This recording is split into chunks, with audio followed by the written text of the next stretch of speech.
Ọmaba anyị ekene m unu. Tata bụ ụbọchị Ista. Ana m asị unu Ista ọma. Taa ka anyị na-echeta ọnwụ, olili na mbilite n'ọnwụ Jizọs Kraịst. Ana m asị unu ṅụọnụ, rienụ, ṅụrịanụ n'ihi na Jizọs Kraịst anyị ebilitewo n'ọnwụ.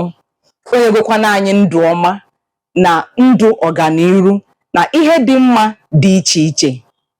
Ista ọmanụ. Ka ọ dị.